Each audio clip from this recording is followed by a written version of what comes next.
नए ब्लॉग में हमारा टीम वर्क आया हुआ है यहाँ पे वीडियो शूट करने के लिए। चलो आप लोग दिखाते हैं यहाँ पे वीडियो शूट हो रहा है हम लोग का। चलिए चलते हैं आप लोग दिखाते हैं कितना हमारा फ्रेंड लोग आया हुआ है वीडियो शूट करने के लिए।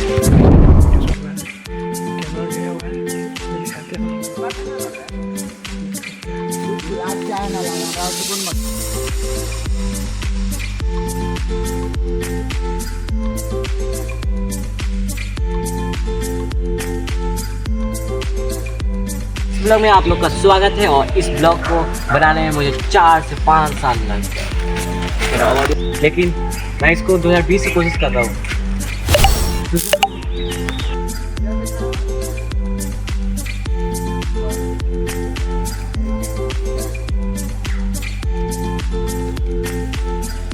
चलो पगला रहा है पूरा वीडियो शूट करके देख क्लिप देखने के बाद देख सकते हैं यहाँ पे हम लोग का रिकॉर्ड हो चुका है और देख सकते हैं गाइस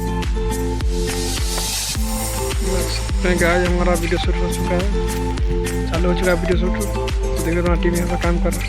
कार्तिक भाई देख सकते हैं लगे हुए पूरा सब देख सकते हैं। दो कैमरा आया हुआ है बस यहाँ पर रेडी है।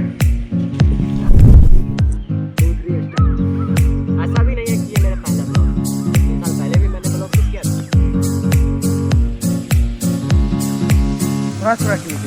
दोस्त वीडियो शूट करने के लिए आया है यहाँ पे। दो कैमरा लेकर गए भाड़ा पे। इटली में इसका कैमरा खड़ने है ये वाला देख सकते हैं। दूसरा का अब वीडियो बनाएंगे, समझ रहे हो ना? मार के शूट होने वाला है देख सकते हैं। दो कैमरा इसने बुक किया आज तो उसके लगेंगे। हम लोग का शूट हो चुका है, हम लोग घर पे जा रहे हैं। हम लोग जा रहे हैं घर, इसका वीडियो एडिट हुआ और ऊपर लाएगा। चलिए चलते हैं घर, हम लोग वीडियो शूट किया हम लोग जा रहे हैं।